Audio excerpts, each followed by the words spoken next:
Convido os irmãos a abrirem em Neemias no capítulo 5.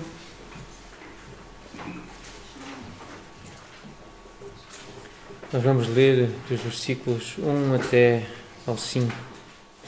Foi grande, porém, o clamor do povo e de suas mulheres contra os judeus, seus irmãos. Porque havia os que diziam: somos muitos, nós, nossos filhos e nossas filhas, que se nos dê trigo para que comamos e vivamos. Também houve os que diziam: as nossas terras, as nossas vinhas e as nossas casas hipotecamos para tomarmos trigo nesta fome. Houve ainda os que diziam: tomamos dinheiro emprestado até para o tributo do rei sobre as nossas terras e as nossas vinhas. No entanto, nós somos da mesma carne como eles, e nossos filhos são tão bons como os deles, e eis que sujeitamos nossos filhos e nossas filhas para serem escravos. Algumas de nossas filhas já estão reduzidas à escravidão. Não está em nosso poder evitá-lo, pois os nossos campos e as nossas vinhas já são de outros. Foi grande o clamor. É assim que começa esta parte do livro de Neemias, este capítulo. Antes de olharmos para esse clamor e entendermos esse clamor, eu gostaria de destacar o versículo 2, porque nós cantamos um hino, fizemos uma oração, e que tem aqui uma, como que, representação dessa oração. Na segunda parte do versículo 2, lemos que se nos dê trigo para que comamos e vivamos. Que se nos dê trigo, que se nos dê pão. Essa ideia de ter o pão para poder viver. Nós cantamos: eu quero o pão do céu, ó Salvador, pois meu sustento vem do teu amor. A nossa vida espiritual vem das palavras do Senhor, do seu amor, do Evangelho, do seu ensino. Aquela oração que fizemos também na parte final do hino: os pensamentos teus vêm me ensinar, os teus pensamentos vêm me ensinar, porque nós vivemos dos pensamentos do nosso Deus, da sua vontade revelada, da sua vontade perfeita. E cantamos: tu és o pão do céu. Jesus disse: eu sou o pão da vida, em João capítulo 6. O próprio Senhor Jesus disse: eu sou o pão. Este é o pão que desce do céu para que todo o que dele comer não pereça, para que viva, que não morra. Versículo 51 ainda de João 6, nesse contexto do discurso de Jesus sobre a vida eterna, ele diz: eu sou o pão vivo que desceu do céu, se alguém dele comer, viverá eternamente. E mais à frente no versículo 58, este é o pão que desceu do céu, em nada semelhante àquele que os vossos pais comeram e contudo morreram. Quem comer este pão viverá eternamente. Então nós podemos dizer também, como os judeus disseram, que se nos dê desse pão, que se nos dê trigo para que vivamos e não morramos, para que comamos e vivamos e tenhamos vida eterna. Vamos continuar a comer deste pão do céu, vamos continuar a alimentar-nos com os pensamentos de Jesus, com a palavra de Deus. É assim que nós vivemos uma vida espiritual, à medida que nós nos vamos apropriando desse alimento. Vamos deixando que esses pensamentos moldem a nossa forma de pensar, de sentir, de desejar. Essa é a oração que queremos fazer também neste momento inicial, este clamor, este desejo que as nossas almas sentem. Mas este clamor que surgiu aqui no meio do povo não é bem uma oração por algo espiritual, era realmente algo físico, e as circunstâncias em que ocorreram estes eventos, nós lemos no capítulo 4 que é uma grande obra. No versículo 19, estamos a fazer uma grande obra, é um grande trabalho. Então, no meio de uma grande obra, essa de reformar os muros, de restabelecer, restaurar os muros e as portas, os limites, e nós já vimos lições espirituais relacionadas com os limites, e a importância que tem colocar limites, colocar fronteiras, saber o que é de dentro, o que é de fora, o que está certo e o que está errado, o que deve ser permitido entrar, o que deve ficar de fora da cidade e das nossas vidas. Nós vimos algumas aplicações espirituais sobre esses limites. E essa era a grande obra, colocar esses limites, saber exatamente o que é que fazia parte do povo e de alguém que conhece a Deus. Então, no meio de uma grande obra realizada por um grande Deus, era Deus a realizar através do seu povo, surge então um grande clamor. Esse grande clamor foi levantado entre o povo de Deus, dirigido a Deus, dirigido aqui ao líder. Então nós lemos no versículo 1 que foi grande o clamor do povo e de suas mulheres contra os judeus, seus irmãos. Então não surgiu este clamor por causa dos samaritanos ou dos amonitas, isto é, dos inimigos, mas por causa dos próprios irmãos judeus. Este clamor, este pedido de ajuda surgiu por causa dos próprios irmãos, como lemos aí no versículo 1, os próprios judeus israelitas.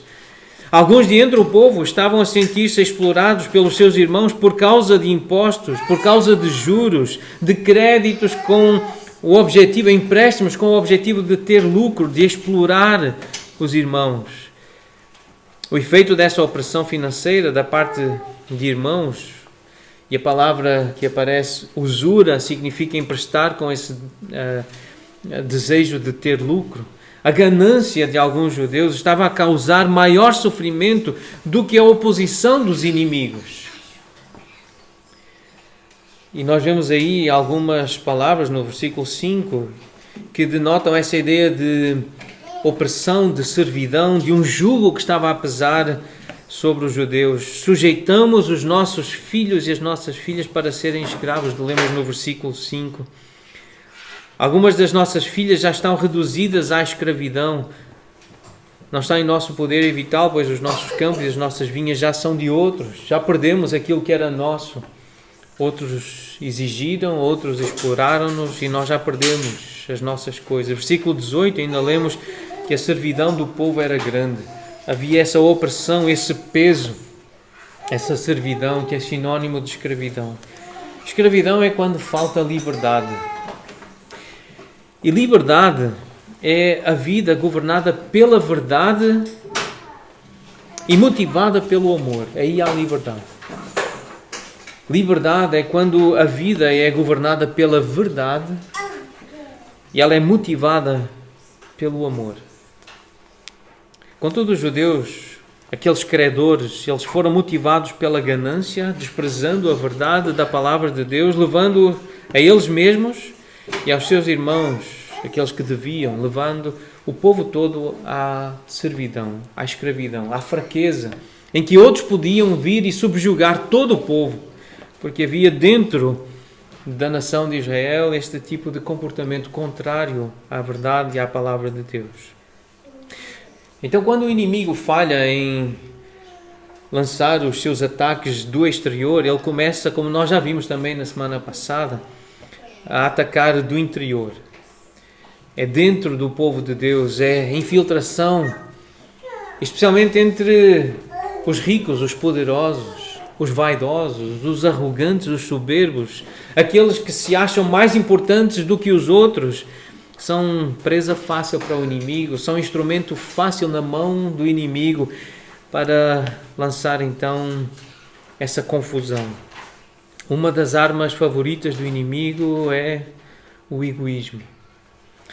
Se ele conseguir fazer pensar apenas, se ele nos conseguir fazer pensar, se ele conseguir lançar os seus pensamentos humanistas, em que nós ficamos a olhar para nós mesmos, para ficarmos a pensar no que nós queremos, então o inimigo vencerá antes mesmo de nós nos apercebermos que ele está a atacar-nos.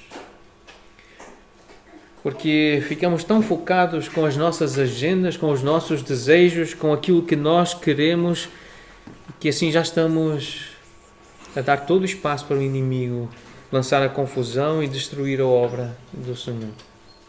Porque a obra do Senhor não tem nada a ver conosco e com os nossos desejos e os nossos sonhos. A obra do Senhor tem a ver com a vontade dele, que muitas vezes é contrária à nossa, é muito mais elevada do que a nossa. Então, quando o inimigo nos consegue fazer pensar mais em nós, naquilo que nós queremos, naquilo que nós desejamos, ele já está a ganhar muito espaço e já nos está a vencer. Ser egoísta significa colocar-me no centro de tudo e insistir em conseguir o que eu quero, quando eu quero. Significa explorar os outros para que eu possa fazer a minha vontade, para eu ser feliz e tirar partido das situações apenas para poder fazer o meu próprio caminho. Não é apenas querer o meu próprio caminho, mas esperar que os outros também me queiram apoiar, me queiram sustentar no meu caminho, fazendo a minha vontade. E depois nós perguntamos por que é que as pessoas são tão infelizes. Normalmente as pessoas egoístas, centradas em si mesmos, são infelizes. E porquê? Um pensador cristão, não da nossa tradição, vamos dizer, evangélica, bíblica, mas sem dúvida um pensador cristão, alguém que questionou muita coisa da fé cristã, apenas institucional, mas ele fez no fundo, ele deu esta ilustração acerca da infelicidade do egoísmo.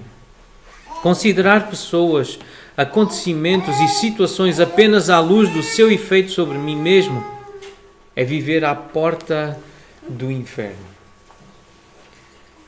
Pensar em circunstâncias, em pessoas, só no que me diz a mim respeito, aquilo que eu sinto, aquilo que eu quero, aquilo que eu desejo, é viver à porta do inferno. Este capítulo revela-nos a profundidade do pecado no coração humano e como cada um de nós deve aprender a amar o próximo como a si mesmo. Entre os irmãos havia egoístas, havia avarentos, havia pessoas que queriam lucro, ajudavam, mas era uma ajuda perniciosa, era uma ajuda pecaminosa, queria lucro, era uma ajuda, mas não era para dar, era para receber. Era um negócio que estavam a fazer. Estavam a levar o povo à servidão, à escravidão. Alguns dos nobres, alguns dos ricos, alguns dos que se sentiam superiores, poderosos, estavam a oprimir os outros. Isto tudo dentro do povo de Deus, dentro da nação de Israel. Eram irmãos. E esta história então revela-nos muito do nosso coração. Revela a profundidade do pecado que existe no nosso coração. Pessoas que podem estar a querer aproveitar-se umas das outras, mesmo no contexto da igreja e do povo de Deus. Querendo o protagonismo, querendo até lucro financeiro, querendo algum tipo de benefício pessoal, social. É importante então frisar que não foi a reconstrução das muralhas, não foi a obra que criou estes problemas, mas a obra, a reconstrução das muralhas, o trabalho, apenas revelou que existia problemas no coração do povo. Havia um problema, ou haviam problemas no meio do povo de Deus. E o trabalho revelou isso, a obra revelou isso. Nós não sabemos exatamente em que momento é que isto aconteceu, mas não foi por causa do trabalho que tiveram estes problemas. Os problemas já existiam, são problemas do coração, da ignorância, da incredulidade. Então, muitas vezes, quando uma igreja local inicia uma obra significativa, especialmente a do discipulado, do acompanhamento de vidas, do aconselhamento, mas também quando a igreja se mobiliza para adquirir ou para construir instalações para as suas reuniões, tendo em vista o crescimento ou por causa do crescimento, muitas vezes, não poucas vezes, começam a surgir problemas e surge todo tipo de problemas que as pessoas nem sequer sabiam que existiam. Qualquer trabalho significativo é exigente. Acompanhar pessoas, discipular pessoas é muito exigente. edificar vidas dá muito trabalho. Assim como dá muito trabalho adquirir. É difícil adquirir um espaço para as reuniões, construir, preparar a terra e construir um prédio que abrigue um grupo de pessoas que quer viver igreja, estudar a Bíblia, orar. Então, qualquer trabalho significativo é exigente e coloca a nossa fé à prova. Coloca a nossa paciência à prova. Revela as nossas prioridades. As nossas prioridades são provadas. O que é mais importante? O que é que vem à frente? Embora o trabalho sacrificial possa fazer sobressair o melhor em algumas pessoas, e nós lemos isso nos primeiros capítulos de Neemias, esse trabalho sacrificial pôs em destaque algumas pessoas que dedicaram as suas vidas, o seu tempo com empenho, mas não raras vezes o trabalho sacrificial faz sobressair o pior em outras. O seu egoísmo, a sua preguiça, a sua inveja, a maldade que há no coração. Quando há trabalho, quando há contrariedades, quando há provações, essa água quente, essa água fervente mostra aquilo que está dentro, o sabor do chá. Qual é o sabor que nos identifica por dentro? Então o trabalho exigente, sacrificial, mostra o que se passa dentro de nós. Mas como é que o líder Neemias reagiu diante desta crise, destes conflitos, destas situações que estavam a acontecer entre o povo? Como é que Neemias reagiu? Nós lemos no versículo 6 que inicialmente ele ficou muito irritado. O versículo diz: muito me aborreci. Quando eu ouvi o clamor, quando eu ouvi estas palavras, a descrição do que estava a acontecer, eu muito me aborreci. Outras versões dizem: eu fiquei muito indignado, fiquei furioso. A NVI traduz dessa forma: eu fiquei furioso, fiquei muito zangado. Um homem de Deus, um homem piedoso, pode ficar furioso, pode ficar muito zangado, indignado. Neemias ficou, e nós já vamos ver um pouco também sobre o que a Bíblia diz sobre isso. Esta irritação de Neemias não foi resultado da frustração por não terem sido satisfeitos os seus desejos carnais e egoístas. A preocupação de Neemias não foi política. O que é mais popular aqui entre os judeus? Como é que eu vou ficar bem aqui na fotografia? Não foi política a preocupação dele, não foi diplomática, o que é mais seguro fazer, como é que eu vou reagir. Também não foi nada egoísta, mas piedosa. A pergunta é: o que é certo? O que é que agrada a Deus nestas circunstâncias? Pelo contexto nós percebemos que a preocupação de Neemias era com a vontade de Deus. A ira de Neemias foi dirigida contra o pecado porque Neemias conhecia a lei de Deus que condenava a cobrança de juros entre o povo. Ele sabia muito bem o que Deus dizia na sua lei. Êxodo 22, também em Levítico 25 e em Deuteronômio 23. Nós vamos ler alguns desses versículos. Podemos começar a olhar para Êxodo 22. Lei de Deus, palavra de Deus para o seu povo, para os irmãos judeus, e deveriam conhecer esta lei. Se emprestares dinheiro ao meu povo, ao pobre que está contigo, não te haverás com ele como credor que impõe juros. Ponto final. É uma ordem, é uma lei. Não emprestarás como credor que impõe juros. Levítico 25. Se teu irmão empobrecer e as suas forças decaírem, então sustentá-lo-ás. Como estrangeiro e peregrino ele viverá contigo. Não receberás dele juros nem ganho. Teme, porém, ao teu Deus para que o teu irmão viva contigo. Não lhe darás o teu dinheiro com juros, nem lhe darás o teu mantimento por causa de lucro. Eu sou o Senhor vosso Deus, que vos tirei da terra do Egito, para vos dar a terra de Canaã e para ser o vosso Deus. O versículo 36, essa ideia: teme ao teu Deus, para que o teu irmão viva contigo. Esta é a ideia central desse texto. Respeito ao Senhor. Tem respeito pela vontade dEle. Teme o Senhor para que consigas viver em paz com o teu irmão. Considera a lei do Senhor. O Senhor, o que Ele fez, a salvação, Ele fez o que fez para ser o teu Deus. Nós lemos no versículo 38. Deus quer ser Deus, Deus quer mandar e espera que nós obedecemos. Ele quer ser Deus, Ele quer ser o nosso Deus. E Deuteronômio 23 também lemos a mesma ideia repetida aqui na lei. A repetição da lei volta ao mesmo assunto no versículo 19. A teu irmão não emprestarás com juros, seja dinheiro, seja comida ou qualquer outra coisa que é costume se emprestar com juros. Ao estrangeiro emprestarás com juros, porém a teu irmão não emprestarás com juros.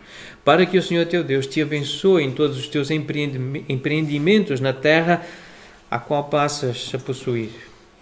Então a ira de Neemias, ela foi dirigida contra o pecado, porque ele conhecia a lei de Deus, ele sabia que Deus condenava a cobrança de juros entre o povo. Por isso ele ficou muito irritado, porque ele queria defender Deus, a vontade de Deus, aquilo que Deus tinha ensinado. Então esta foi a primeira reação de Neemias, diante do pecado, diante de uma dificuldade que o povo, ou uma situação bem angustiante para o povo, que clamava. Então Neemias sentiu ira, ele ficou muito zangado, mas por causa do Senhor, por causa da vontade do Senhor. Depois Neemias pensou bem, versículo 7 diz: depois de ter considerado comigo mesmo, depois de sentir essa ira, esse calor interno, essa indignação, depois de ter ficado muito zangado, ele considerou consigo mesmo, ele refletiu, ele pensou bem na questão. Ele diz que fez uma avaliação de tudo. Considerar é pensar com tempo. Nós não sabemos quanto tempo, mas o que é certo é que ele teve que olhar para dentro dele mesmo, lembrar daquilo que ele já tinha aprendido e chegar a uma opinião bem definida na sua própria mente, como nós lemos em Romanos 14, versículo 5, um faz diferença entre dia e dia, outro julga iguais todos os dias, cada um tem opinião bem definida na sua própria mente. Ter opiniões, ter posições bem definidas, analisar o que está a acontecer e ter convicções, considerar consigo mesmo, ter uma opinião bem definida na sua própria mente, esta expressão de Romanos 14. E também muito relacionado, eu creio, um texto de Mateus 7, quando Jesus diz: com o critério com que julgardes, sereis julgados, e com a medida com que tiverdes medido, vos medirão também.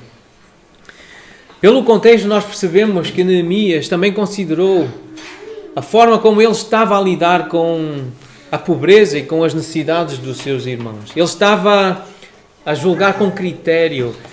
Essa é a expressão, é ter critério, essa ideia de medir, de avaliar a situação, ter critério e pensar então na forma como é que ele próprio estava a agir, se estava a agir de uma forma adequada. Então, depois de sentir indignação, nós podemos aprender com Neemias que devemos olhar para dentro de nós, considerar aquilo que Deus nos tem ensinado, aquilo que nós temos aprendido com a nossa experiência. Quando ficamos irritados, o que já aconteceu em momentos de grande ira, os estragos que já fizemos com palavras ou com ações, nós devemos considerar e aprender aquilo que Deus quer que nós lembremos, ou recordar aquilo que já aprendemos e também nos analisar, ver o que é que temos feito diante dessas situações que estão a surgir no meio do nosso povo, da nossa família, da nossa sociedade. Então, além de ponderar sobre a vontade de Deus acerca deste assunto, Neemias, ele também controlou as suas emoções e procurou liderar o povo de uma forma construtiva. Ele estava muito irritado, mas ele não bateu em ninguém, embora acredito que não lhe tenha faltado vontade. Se nós formos ao fim do livro, e veremos de lá chegar, sabemos que há momentos em que há essa vontade e ela até acaba por se expressar. Mas ele falou, ele confrontou o pecado. Depois de se irar e de sentir muita ira, muita raiva, ele considerou consigo mesmo e confrontou o pecado. A segunda parte do versículo 7. Repreendi os nobres repreendi os magistrados e disse-lhes: sois usurários, cada um para com seu irmão. E convoquei contra eles um grande ajuntamento, para ter o testemunho e a percepção de outros irmãos. Então ele fez o confronto. Ele disse, não é bom, versículo 9, não é bom o que fazeis, não está certo. O que tu estás a fazer, meu irmão, minha irmã, não está certo. Foi o que Neemias disse. Eu repreendi os nobres, os magistrados, os líderes, eu repreendi-os e disse, não é bom o que fazeis. Porventura, não devíeis andar no temor do nosso Deus por causa do opróbrio dos gentios, os nossos inimigos? Não devias lembrar da palavra de Deus e temer o Senhor, a sua lei? Então Neemias confrontou o pecado. E nós sabemos que ele considerou consigo mesmo e avaliou a si mesmo, porque ele depois usa o seu exemplo. Então ele procurou dar o exemplo e ser um exemplo para o povo. Versículo 10.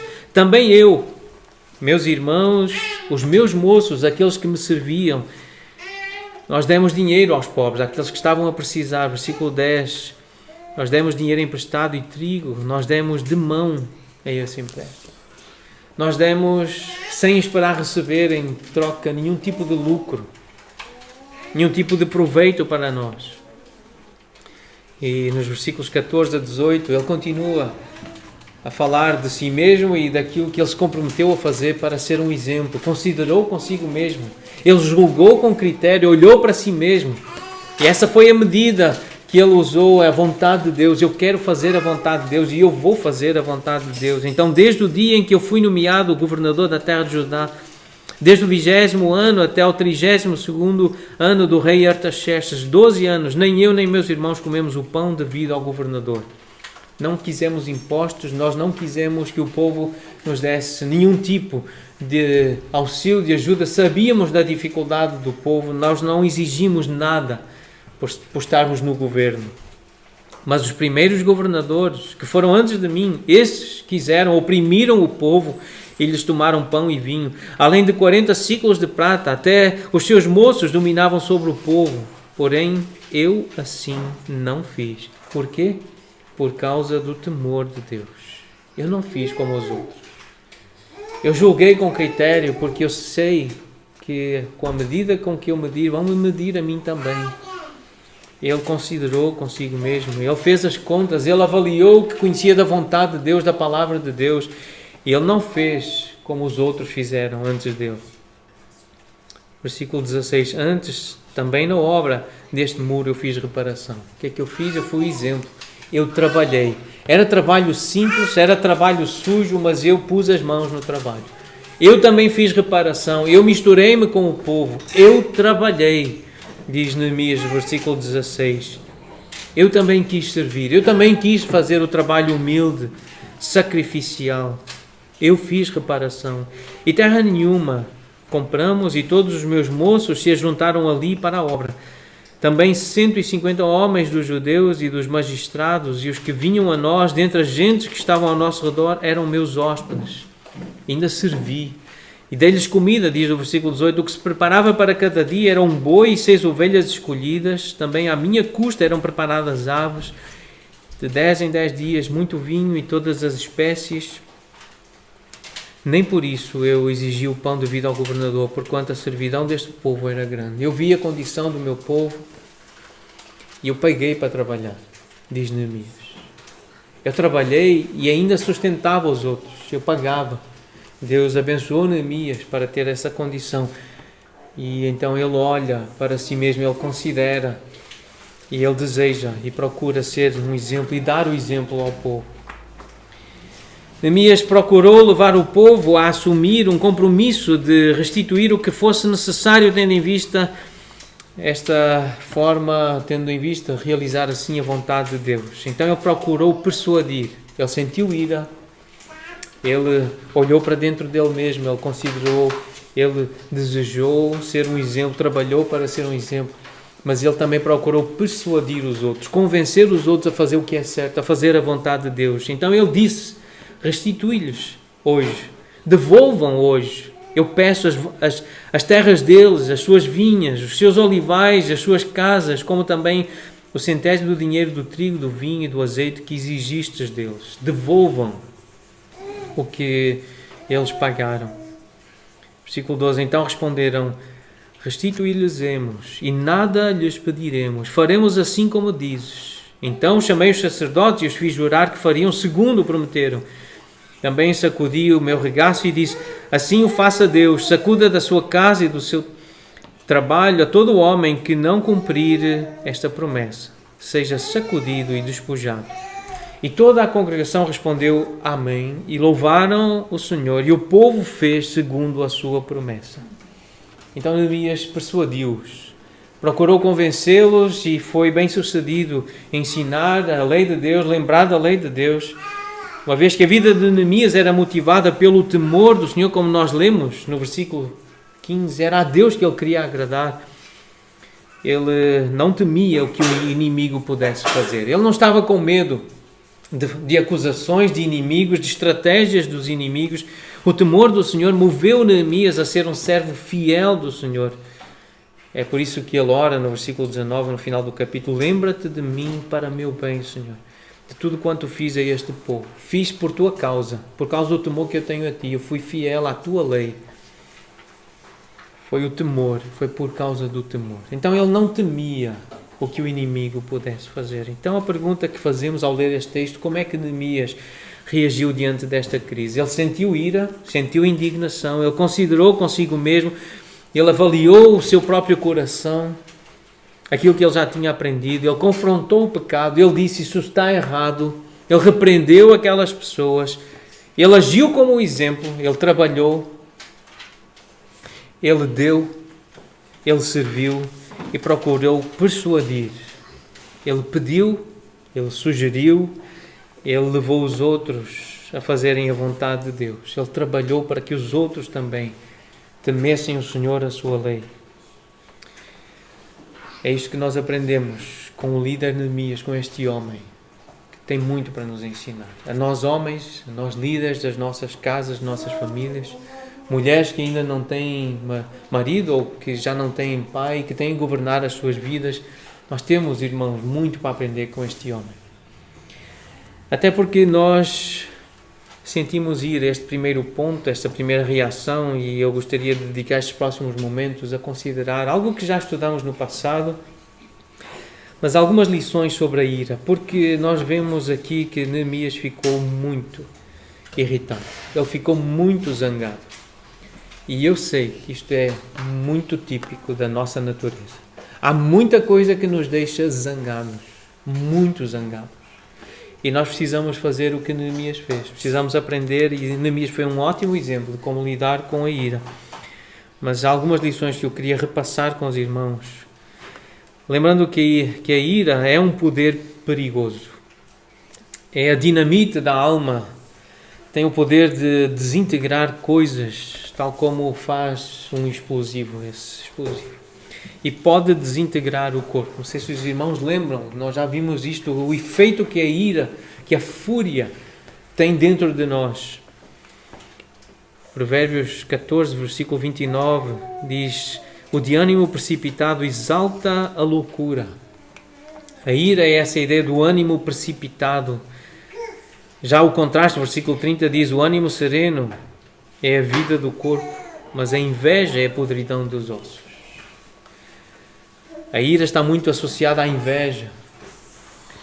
Esse mal-estar pelo bem dos outros, essa dor que nós sentimos, essa raiva por não termos aquilo que nós queremos ter, na hora em que queremos ter. Então, o contrário de ira é esse ânimo sereno. Há pesquisas, há pessoas a falar sobre os efeitos desse nervo, e nós já sentimos. Se nós pesquisarmos as nossas experiências, o que já sentimos quando ficamos irados, o cansaço que vem a seguir de uma explosão de ira, como nós ficamos, como o nosso corpo fica. A ira faz muito pior ao corpo, ao próprio coração como músculo, do que a ansiedade. A ira faz pior ao corpo e ao coração do que a tristeza ou qualquer outra emoção. Faz mais mal ao corpo do que um esforço físico extremo. Nenhuma outra coisa, exceto um ataque cardíaco ou uma doença grave do coração, uma insuficiência, não há nada que faça tão mal ao corpo como a ira. Nada apodrece os ossos como a ira faz. A ira, ela corrói-nos por dentro, ela destrói-nos, acaba com a nossa saúde, rouba-nos paz, rouba-nos alegria, descanso, sossego e, obviamente, sabedoria. Já vamos chegar lá, mas ela pode desintegrar a comunidade. A união dos irmãos.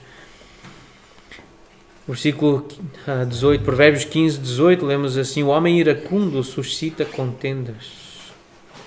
Um texto paralelo é Provérbios 29, 22, em que lemos: o iracundo levanta contendas e o furioso multiplica as transgressões. Uma pessoa iracunda, uma pessoa cheia de ira, é uma pessoa que está constantemente a arranjar confusão e conflitos com outras pessoas, a suscitar contendas, porque está mal, ela está irritada, ela está amargurada por dentro, ela está doente por dentro. Então ela vai suscitar esse tipo de reações na sua comunidade, as pessoas com quem ela se relaciona. Seja a família direta, sejam os colegas, sejam os irmãos da igreja. Quando nós ficamos irados, nós usamos palavras como armas que destroem, que magoam, que ferem, que humilham. As palavras podem ter um grande poder de destruição. Elas ferem pessoas, ferem relacionamentos e têm a capacidade de destruir relacionamentos que alguns nunca mais são restaurados por causa de palavras cheias de ira. Obviamente, a ira destrói a sabedoria. A sabedoria é a habilidade para fazer escolhas sábias. Essa capacidade para escolher o que é bom, o que é melhor. Provérbios 14, 29 diz: o longânimo é grande em entendimento, mas o de ânimo precipitado exalta a loucura, a tolice. Quem é capaz de controlar as suas emoções e esse ardor, essa raiva, quem é capaz de se acalmar, é uma pessoa de entendimento, é uma pessoa que tem condições de fazer boas decisões, boas escolhas. Depois que nós arrefecemos desse calor, desse ardor, depois de pensar nas coisas que dissemos ou fizemos quando ficamos irados de uma forma pecaminosa, será que nós não nos sentimos como tolos? Quantas vezes?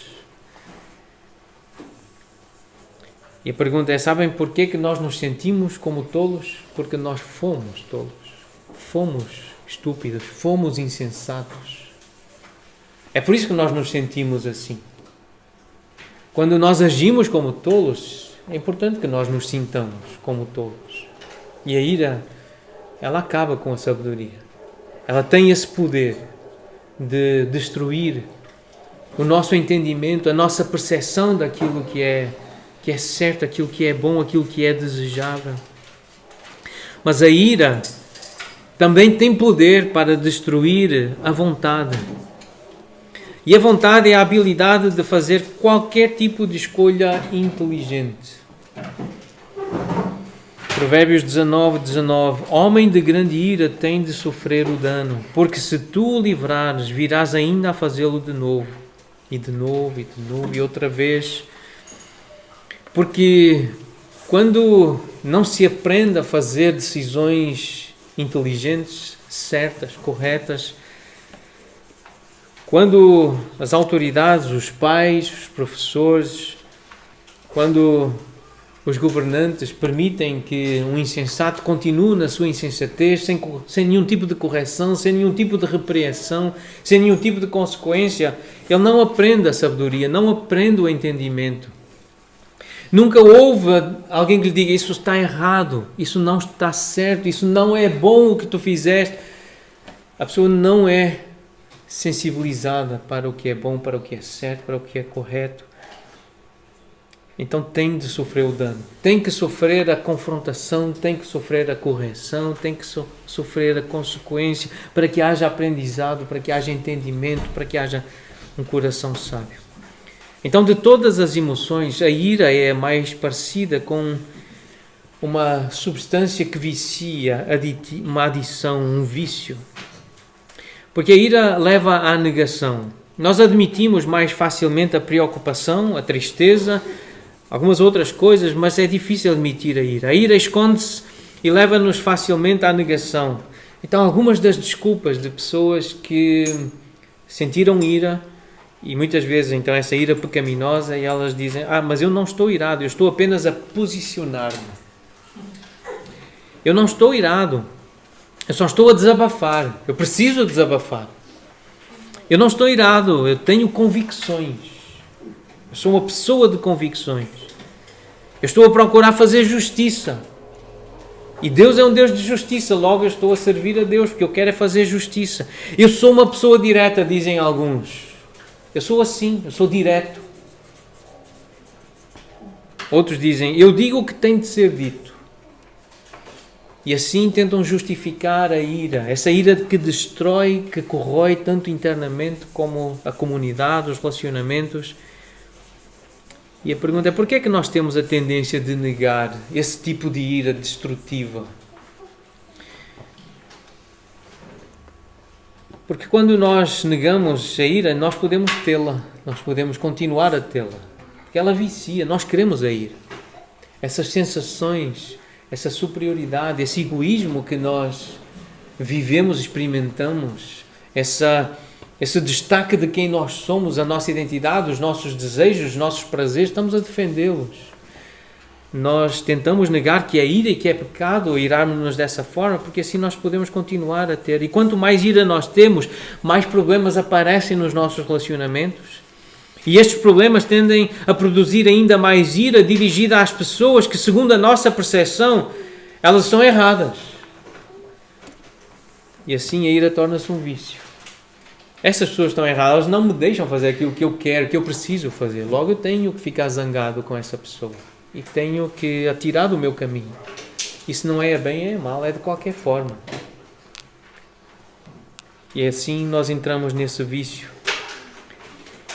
Quanto mais lugar se dá à ira, mais irados precisamos ficar. E quanto mais nos iramos, mais perdemos o controlo. Contudo, nós temos a Bíblia. Nós temos a sabedoria de Deus, que apresenta verdades surpreendentes. E são surpreendentemente positivas acerca da ira. Porque, de acordo com a Bíblia, a ira pode ser uma coisa boa.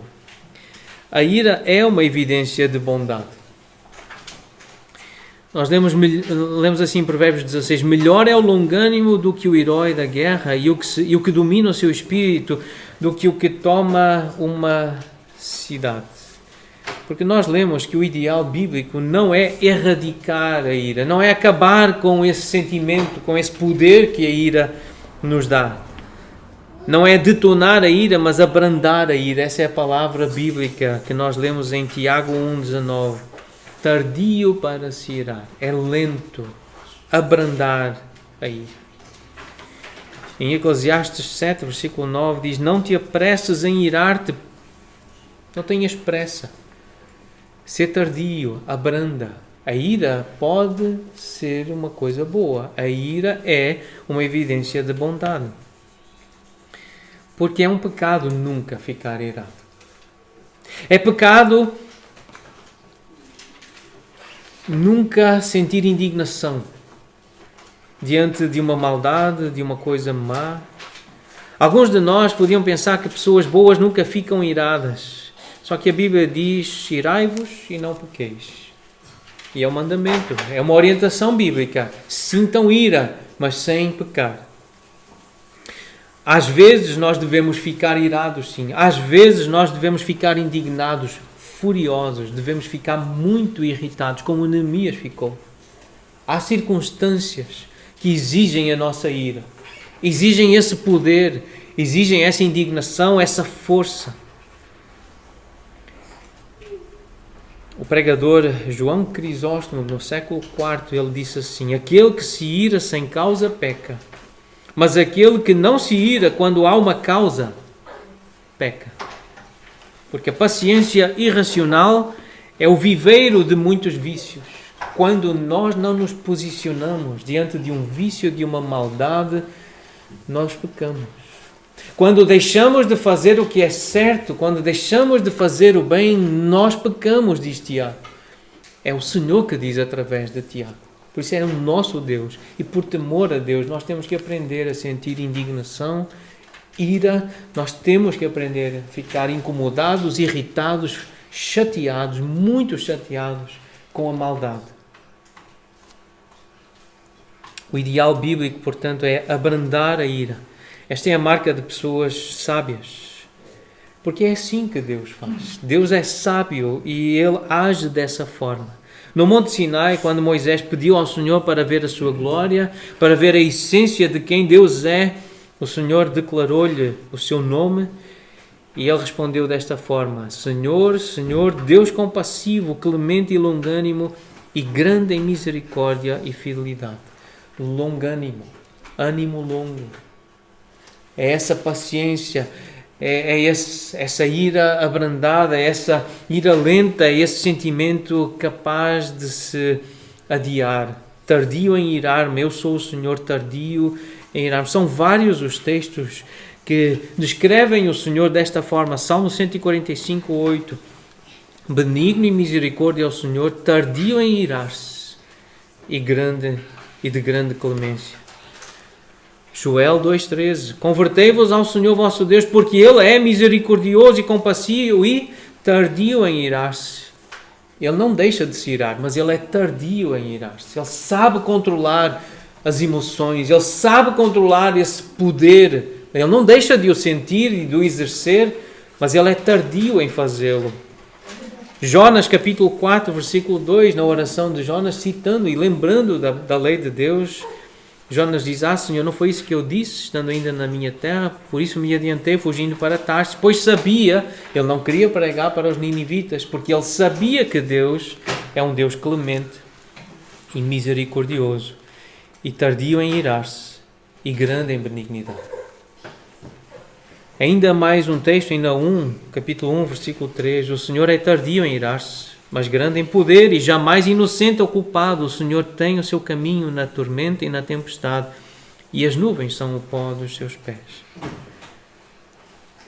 Se nós tivéssemos o poder, a força que Deus tem.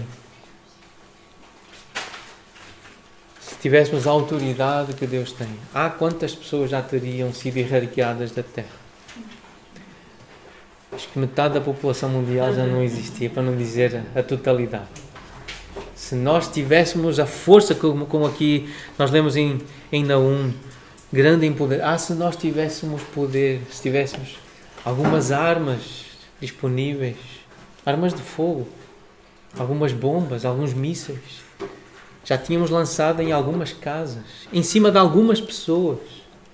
Se nós tivéssemos esse poder que Deus tem. Mas o Senhor não é assim. Ele tem todo o poder. Ele pode destruir. Ele pode acabar rapidamente com alguém, mas Ele é tardio em fazê-lo. Ele não deixa de fazer, aqui nós lemos, Ele jamais é inocente ou culpado. Ele sabe muito bem quem fez o bem, quem fez o mal, quem pratica o que é certo e o errado. Deus conhece, Deus é justo. Ele vai fazer a vontade dEle perfeita. Mas o que estamos a aprender com o nosso Deus é que Ele é tardio, Ele é longânimo, Ele domina o seu espírito. Ele espera e sabemos que Ele deseja o arrependimento de cada um de nós. É isso que nós devemos desejar também, daqueles que nos ofendem. Ofendem-nos a nós porque ofenderam Deus primeiro. Fazer o que Neemias fez, considerarmos quem somos, pensarmos bem em quem nós somos, na nossa identidade, na nossa história. As vezes que já ofendemos Deus, temos esse critério para julgar os outros, lembrando que é esse critério que vai ser usado para nos julgar a nós, para nos medir a nós. Mas estamos a aprender com o Senhor a sermos tardios em irar-se. Essa é a sabedoria bíblica. Muitas pessoas, influenciadas pelo pensamento contemporâneo ocidental, dizem que conseguem acreditar num Deus de amor, mas não num Deus que se ira, que fica zangado. Mas se tu tens um Deus que nunca se ira, tu não podes ter um Deus de amor. Porque se tu nunca te iras com alguma coisa, tu não amas coisa alguma. Esta frase é bom registá-la. Se tu não te iras com nenhuma coisa, tu não amas coisa alguma. Porque se ama, tu queres proteger, tu queres defender. E ficas irritado se alguém ataca esse objeto do teu amor.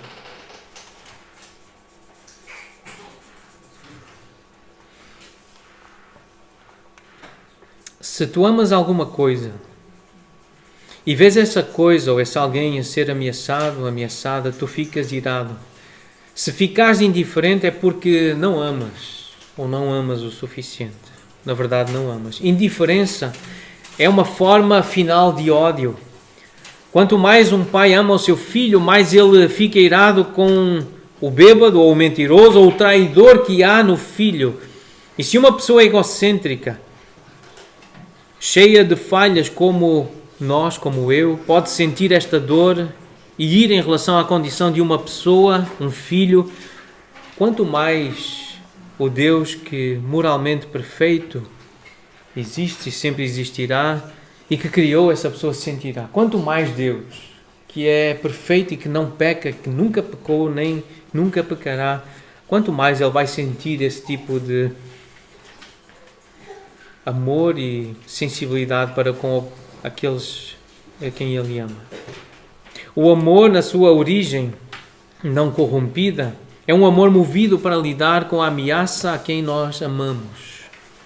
A ira é amor em ação contra uma ameaça dirigida a quem ou aquilo que nós amamos. É por isso que se nós procurarmos no nosso íntimo aquilo que mais nos irrita, aquilo que nós mais defendemos, isso vai nos indicar aquilo que nós mais amamos. É só lembrar dos momentos em que mais ficamos irritados. E por que ficamos irritados? Encontramos aquilo que nós mais amamos. O que mais nos deixa irritados é aquilo que mais nós amamos. As coisas estão muito relacionadas. Quando a Bíblia diz que Deus sente indignação ou que Deus se ira todos os dias, isso está no Salmo 7, versículo 11. Isso significa que Deus ama.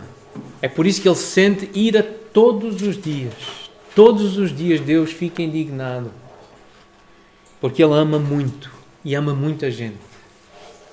É por isso que Ele fica muito irritado, muito furioso. Isto acontece todos os dias, diz a palavra do Senhor. Quando nós olhamos para Jesus, nas páginas do Novo Testamento, que é o nosso exemplo supremo, o nosso pastor que nos conduz, na verdade, é a encarnação do Deus vivo e verdadeiro, o perfeito, nós também o vemos várias vezes irado, indignado. Ele ficou irado com os cambistas, lá no templo, os comerciantes, está em João capítulo 2, versículo 17. Ele ficou indignado com os líderes religiosos, em Marcos 3, versículo 5, e ele ficou irado no túmulo de Lázaro.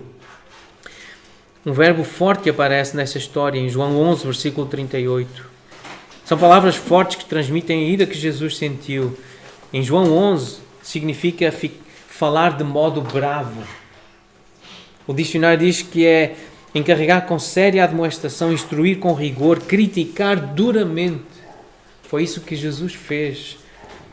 E porquê usar palavras tão fortes para descrever estas situações que Jesus viveu? Porque Jesus é uma pessoa que ama.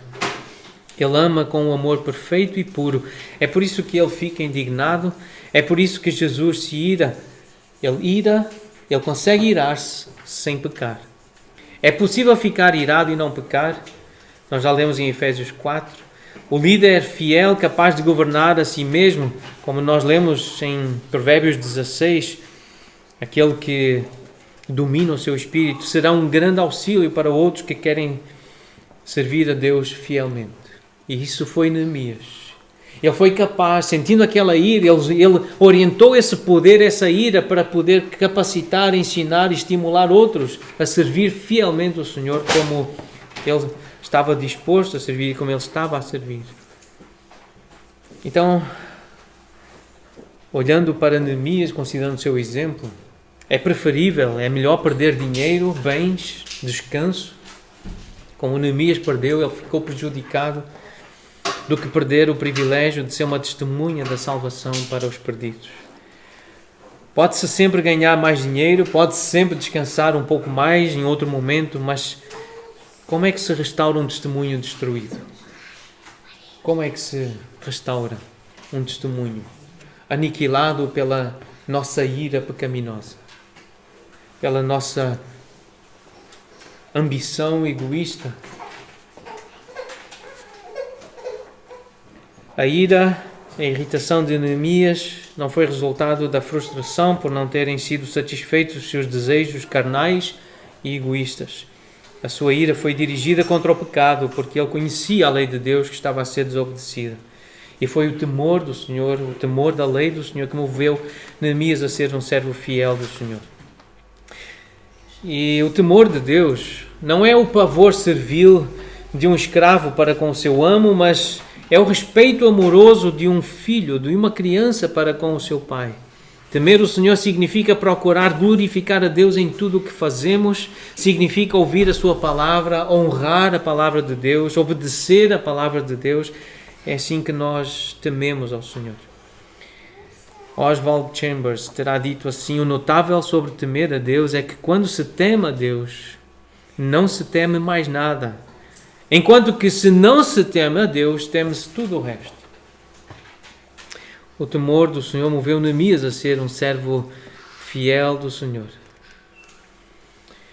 O temor do Senhor impede-nos ou leva-nos a ficar seguros e não temer as outras coisas que podem acontecer com inimigos externos ou internos.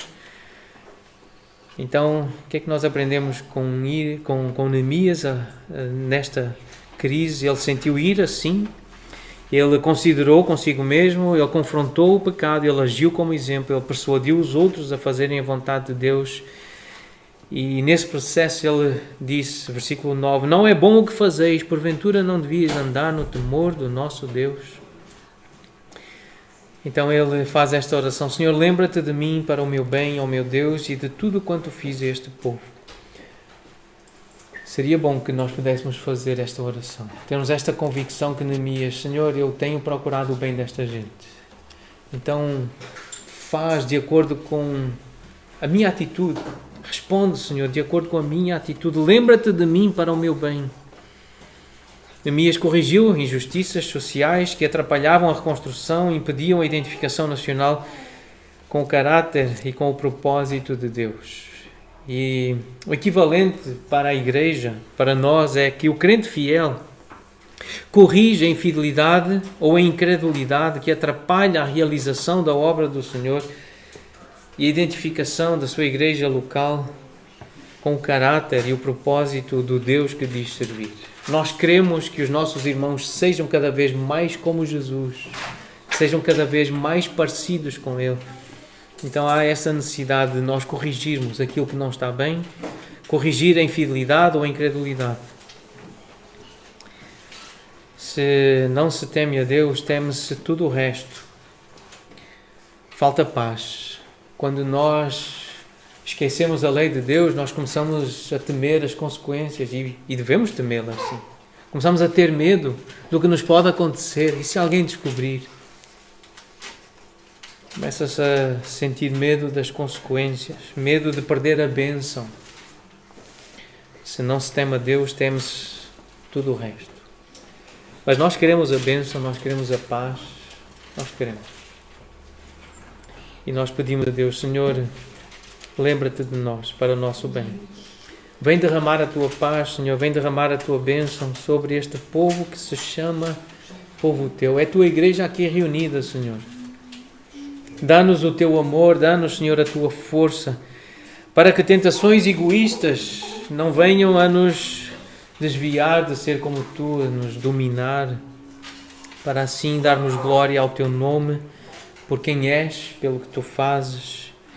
E há uma parte deste cântico que diz: Senhor, dá-nos mais fervor, dá-nos mais a tua força, essa capacidade de dominar o nosso espírito, para que gerações o teu nome possam encontrar através de nós.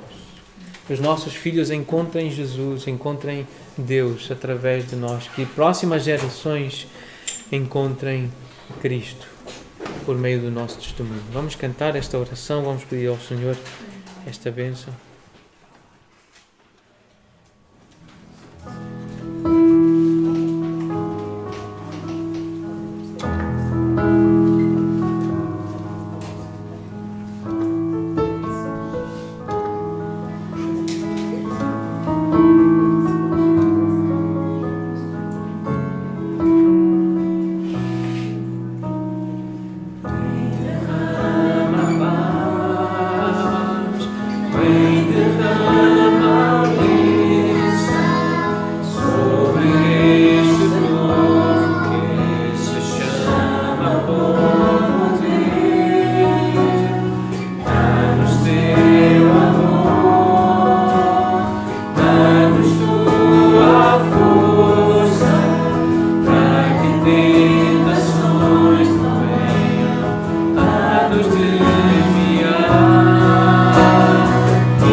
que